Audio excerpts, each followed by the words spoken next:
So now we have taken a tour in history about the ethical issues in animal experimentation. And we know that there are considerable debates. Instead of discussing whether it's ethical, maybe it's more important to implement regulations and to ensure that researchers observe these regulations. So, we have traveled from 500 BC to the present time, reviewing the perspectives concerning animal experimentation. Now we will examine these perspectives in detail with 4 long and complex sentences. Actually, this passage is full of complex sentences, but don't worry, because I will teach you how to perform anatomy on a long and complex sentence, so that you will learn how to write beautiful sentences by yourself. So let's look at this sentence here. It is actually an illustration of the historical perspective. You can see it is very long, right? And you might have noticed the new word here, justifiable. So what does it mean? It actually means being acceptable or correct because there is a good reason. For example, if a goal is worthy, then any means taken to obtain it is justifiable. So, now we have understood all the new words here. How do we analyze this long sentence? I'll tell you, the first step is to find the branch, or we might refer it as the spine of the sentence. The spine of the sentence is the most important part of the sentence, and the other elements of the sentence are just like arms and legs to make it complete and full. So, what is the spine here? Let's look for the key verb. As you can see, it is right here. These early physician researchers were among the first advocates of the idea. So this is the most important part of this sentence. And to make this sentence more complex and also to express more complicated ideas, we need to add some other elements. And why do these physician researchers advocate the idea? Here, we can provide you the reason. Because they have used vivisections to test specific hypotheses and explore competing explanations of biological phenomena. And also, we can explain a little bit more about the idea. The idea is the use of animals in research was morally justifiable in light of the potential health benefits. That means they think that we can use animals in experiments because they bring us health benefits. And also, we can give a little bit more detail about these health benefits. That is, it is associated with those experiments. So you can see this long and complex sentence has a spine here, and then we put an arm and also legs to make it a full-fledged and full-grown person. And this sentence can be long but also beautiful. And you can also see the techniques we use here. Pay attention here to using and also associated. Yes, there are participles, both present and past. And we have a second technique here, that is the that clause. The clause here is actually a positive clause. So with these 2 powerful tools, we can write this long sentence. And we can see that this sentence shows us the ideas held in the early historical period. And actually, the next sentence displays us another perspective, as we can see. It's the Unitarianism we mentioned just now. So they think that only human beings were endowed with the special capacities. So what is endowed with? Let's look at this phrase. It means to give. So only human beings are given these special capacities, or we might say confer upon or bestow. So these three are actually synonyms of endow with. For example, we can say that he is endowed with a great musical talent. And let's look at the sentence structure here. It's also a long sentence, right? And have you noticed the arm here in the sentence? We can find the spine here, right? Only human beings were endowed with these special capacities. And we have a which sentence that adds to the main idea, that supplements additional information, which possessed in virtue of the fact that they had souls. So this is actually a relative sentence. That means that human beings possess, considering the fact that they had souls. So these philosophers think that only human beings have souls, but animals don't. So it is okay to treat them with pain. It's okay to experiment on them. And actually, this argument is in comparison with this one we're talking about. That is, that animals belong to a particular species that is different from human beings. And then we can treat this different species in a different way. Of course, these considerations have been refuted and argued against.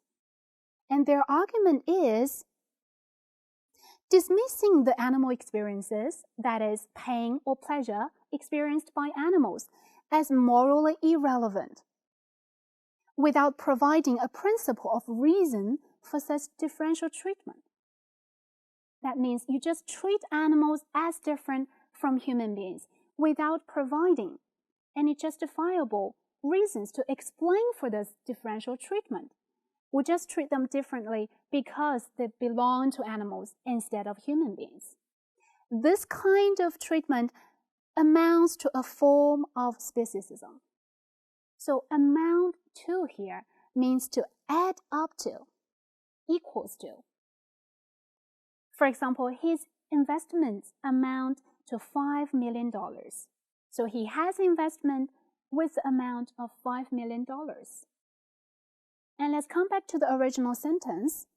This differential treatment is a kind of speciesism, is an unequal treatment, is a bias or a discrimination, just like racism. So, let's look at the sentence structure here. Have you found anything interesting? We don't have any relative sentences here, right? And we don't have participles here. But we have another useful tool for extending your sentence and also for understanding complex sentences. That is, without doing. That is actually a prepositional phrase. So prepositional phrases also help us to provide additional details about a certain topic. And while you're understanding this sentence, you can first drag this prepositional phrase away and focus on the main sentence. So we can see the spine of the sentence here actually is, these considerations have been used to suggest that. Suggest what? Dismissing these animal experiences amounts to a form of speciesism. Right. So by far, we have talked about 3 perspectives, and I have provided you with several kinds of tools. Now it's your turn. Let's look at the 4th sentence here. This is a pretty long sentence, but don't worry, let's look at it together. This sentence actually compares utilitarianism and anti-speciesism. So what's the difference between them? Let's first look at the sentence. Although utilitarian perspectives frequently maintain that animal experiences are morally significant, so I hope you still remember that we talked about the views held by utilitarianism, that is, animals have the capacity to feel pain and pleasure, right? So they think that these experiences are morally significant, and animal pain and suffering should be factored into our moral assessments. So what is be factored into? It means to be considered and taken into account. For example, disabled people's human rights must be factored into housing benefits when the relevant policy is being made.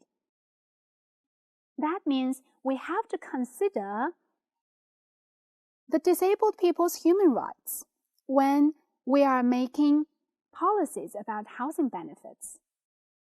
And utilitarianism typically do not assert that animals have moral rights in the way envisioned by those who appeal to speciesism. So here comes the difference. Although both perspectives consider animal experience in the assessment of the moral acceptability of animal experimentation, utilitarians do not believe that animals have moral rights. But anti-speciesists maintain that all animal experimentation is morally objectionable because they violate the rights of the animals. But according to utilitarians, they think that some experiments can be morally permissible because the potential benefits still outweigh the harms. And now you can see the difference between the two perspectives. Anti-speciesism, they focus or they emphasize the rights enjoyed by these animals. And utilitarianism does not hold that. Okay, so we have understood the meaning of this sentence. Let's come to analyze the structure. And now it's your turn. Can you draw a tree of the meaning or of the components of this long sentence? Can you find the spine here, which is the main sentence? Of course, this is the major sentence, right? Utilitarians typically do not assert that animals have moral rights. And although they believe that, so still we are considering the possibility, we're considering the fact that they hold animal experiences as morally significant. So this is a concession here. And also, animal pain and suffering should be factored into our moral assessments. They still do not assert that animals have moral rights. So here we can understand more accurately the views held by the utilitarians. And also, what kind of moral rights? In the way that is envisioned by those who appeal to speciesism. And this little sentence actually points out the difference between the two perspectives, right? And what is the important tool we use here to make the sentence better and complicated? You're right. This is a complex sentence. And so far, we have looked at 4 long and complex sentences. While you're reading this sentence, follow my thought. I discussed with you just now. That is, first find the spine of this big sentence, and then try to find the arms and legs that are connected to this big spine, to this main body. And also, when you're writing a complex sentence, first think about the most important idea you want to convey and make it the trunk of your sentence. And then you can add little branches to make your ideas more accurate. And in this way, you are able to write and also understand a complex sentence. So, just now we have discussed quite a lot about moral issues. Have you grasped all the expressions related to moral ethical issues? Here I have provided you with some expressions that normally go with moral and morally. And here are 2 columns. The first column actually lists all those words arguing for something morally. For example, you can say morally justifiable, moral righteousness, morally correct, morally comfortable, moral acceptability, and morally permissible. And the second column is about the neutral expressions or the expressions arguing against something. For example, moral consensus, moral paradigm, moral disapproval, moral community, moral perspective, and moral assessment. I hope that after today's lesson, you will be able to use expressions with moral idiomatically. So, we have examined these perspectives in greater detail, and I hope that you have gained a better understanding of moral issues in medical experimentation. And also, I hope that you can learn to discuss about these issues with the words we have learned today.